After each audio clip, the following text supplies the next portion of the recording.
सो hi everyone, आप लोगों को फिर से एक नए वीडियो में स्वागत है। यदि आप हमारे चैनल पर नए हैं तो चैनल को सब्सक्राइब कर लीजिएगा और बेल आइकन को प्रेस कर लीजिएगा ताकि जितना भी मेरा नया वीडियो होगा वो आप तक आसानी से पहुंच जाएगा। ठीक है दोस्तों, यहाँ पे हम आज बात करने वाले हैं। बहुत से बच्चे के पास ये परेशानी होती है कि पढ़ने में मन नहीं लगता है। आखिरकार पढ़े तो पढ़े कैसे? यदि पढ़ने में मन लगाते भी हैं तो टॉपिक समझ में नहीं आता है। तो ऐसे आपके पास कई बहाने रहेंगे, आप ढूंढते रह जाएंगे बहानों के, आपका टाइम जो है निकल जाएगा। आपको बहाना नहीं ढूंढना है मेरे भाई। आपके पास आज इतना सुविधा है कि आप कुछ भी कर सकते हो अपने घर से ही। देखो मेरे भाई, बहुत से बच्चे को इसलिए समझ में नहीं आता है क्योंकि यदि हम ऑफलाइन कोचिंग की बात करें तो ऑफलाइन कोचिंग को वो चेंज करते रहते हैं। आज 2 दिन यहाँ पढ़ें, 4 दिन वहाँ पढ़ें, 10 दिन वहाँ पढ़ें, तो ऐसे आपको सिलेबस समझ में नहीं आने वाला है। यदि आप किसी काम को करते हैं तो उसमें कंसिस्टेंसी बनाइए, एक स्थायित्व बनाइए, एक स्थायी रूप से आप एक जगह पे रहिए। आपको वहाँ 2 ही बात समझ में आए, 2 बात समझ में आएगा।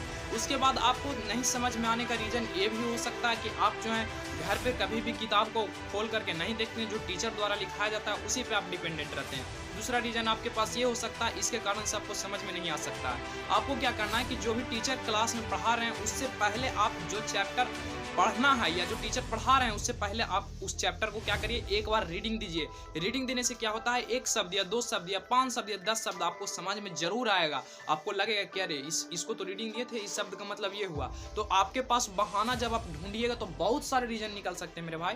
लेकिन आप जैसे बहुत से ऐसे आप लोग की तरह टोटल बिहार में 14 लाख लड़के ऐसे जो रगड़ रहे हैं, पढ़ाई को घींच रहे हैं, एकदम पूरा जोड़ तोड़ से लगे हुए हैं। आप क्यों बैठे हुए हो? आप भी लगो, आप भी कर सकते हो। ठीक है, कोई जो यहाँ पे आया है वो होता है, एक आध यूनिक होता है, गॉड गिफ्टेड होता है, लेकिन यहाँ पे आप आए, आप भी कर सकते हैं। आपके पास भी 2 हाथ है, आपके पास भी माइंड है, आपके पास भी आँख है, उसके पास भी सारा चीज़ है। वो क्यों कर रहा है? आप जरा सा सोचिए, आपके अंदर क्या कमियां हैं।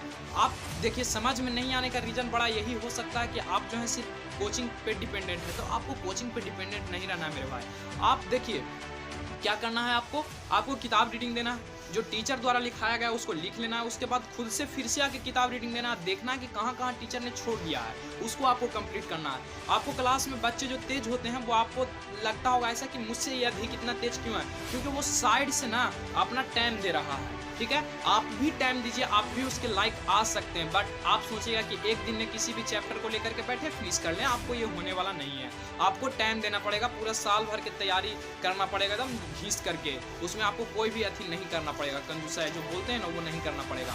आपको यदि नंबर 1 आना है, टॉपर में आना है, तो आपको क्या करना पड़ेगा, सबसे अलग हटना पड़ेगा, सबसे आपको यूनिक होकर रहना पड़ेगा। साल 2 साल सभी को छोड़ दीजिए आप। ठीक है, किसी से उतना मतलब मत रखिए।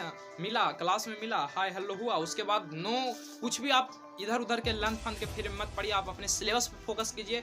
देखिए, एग्जाम का कहने का मतलब यही होता है कि एग्जाम, देखिए एग्जाम आपको हार्ड नहीं होता है। बच्चे जो है, आप बहुत सारे बच्चे, जब हम भी जिस टाइम एग्जाम दिए थे कहते थे प्रश्न बहुत हार्ड आए। प्रश्न हार्ड नहीं थे, आप पढ़े नहीं थे। यदि आप पढ़ लेते तो आपको कोई परेशानी नहीं होता, कोई दिक्कत नहीं होता। क्योंकि देखिए, जब नहीं पढ़े रहेंगे तो आपको से क्वेश्चन समझ में नहीं आएगा। और एग्जाम का एक मूल मंत्र होता है कि आप सबसे पहले सिलेबस को कंप्लीट कीजिए। ठीक है, और सिलेबस को कंप्लीट कर करके आपको प्रीवियस ईयर को क्वेश्चन, हम बार बार एक ही बात को बोल रहे हैं, आपको प्रीवियस ईयर का क्वेश्चन बनाना, आपको समझ में आएगा।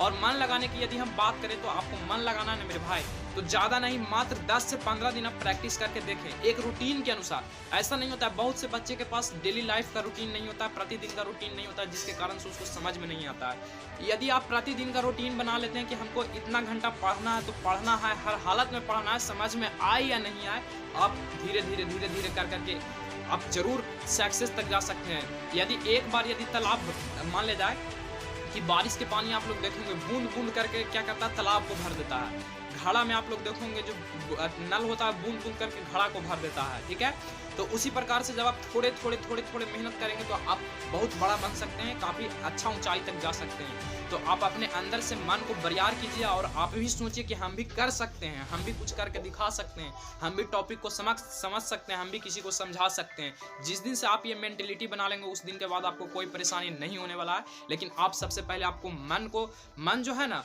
मन आपको बहुत बेवकूफ़ बनाएगा। मन को आप बेवकूफ़ बना दीजिए। यदि आपको मन बेवकूफ़ बना दिया है तो आपको कुछ नहीं होने वाला। यदि आप मन को बेवकूफ़ बना दिए हैं तो आप काफ़ी आगे तक जाएंगे। ठीक है, तो आप रियल लाइफ से मोटिवेशन ये ले सकते हैं और आप सबसे पहले आप क्या करेंगे तो सिलेबस को कंप्लीट करने का प्रयास करेंगे, क्योंकि जब आपका सिलेबस कंप्लीट रहता है तो आपको बोर्ड एग्जाम में कोई भी परेशानी नहीं होता है। और जब आपके पास सिलेबस नहीं कंप्लीट रहेगा तो आपके पास बेचैनी होता है, एक अलग तड़प होता है, क्योंकि सिलेबस आपके पास कंप्लीट नहीं है और आप सोचेंगे क्या कि बोर्ड एग्जाम में हम क्या लिखेंगे। तो यही परेशानी सभी बच्चों के साथ बना हुआ रहता है। तो आपको क्या करना है, सबसे पहले सिलेबस कंप्लीट करना है और अपने आप को क्या करना है, एक दिखाना है, एक यूनिक बना कर दिखाना है। ठीक है, तो आप इस प्रकार से क्या कर सकते हैं, तो पढ़ाई में मन लगा सकते हैं। आप जरा सोचिए, आप ही की क्लास में एक ही टीचर पढ़ाते हैं, उसी में से कुछ बच्चे जो है टॉप पे रहते हैं और कुछ बच्चे जो है नीचे रहते हैं। क्यों, इसका रीज़न क्यों है? तो इसका रीज़न एक ही है मेरे भाई, कि जो बच्चे ध्यान दे रहे हैं, जो बच्चे पढ़ रहे हैं खुद के सेल्फ स्टडी के दम पे, वो आगे जा रहे हैं। और जो बच्चे उस कोचिंग पे ही डिपेंडेंट है या सिर्फ जितना पढ़ाया जा रहा है उतने ही देख रहे हैं, जिसके कारण से वो पीछे रह जाते हैं। तो सोच लीजिए, आपको भीड़ में रहना है या भीड़ से यूनिक बन के रहना है, ये आपके हाथ में है। आप मेहनत कीजिए, आप भी जरूर इस मुकाम तक, कोई भी मुकाम आप जो चाहना, आपको जो चाहत है कि हम ये कर सकते हैं, उसके पीछे आप भागिए, किसी के पीछे मत भागिए। ठीक है, आपको अपने पीछे भागना है, आपके लाइफ के पीछे भागना है। ठीक है मेरे दोस्त, तो आज के लिए बस इतना ही। मिलते हैं आपको फिर कल ऐसे ही मोटिवेशनल वीडियो के साथ में।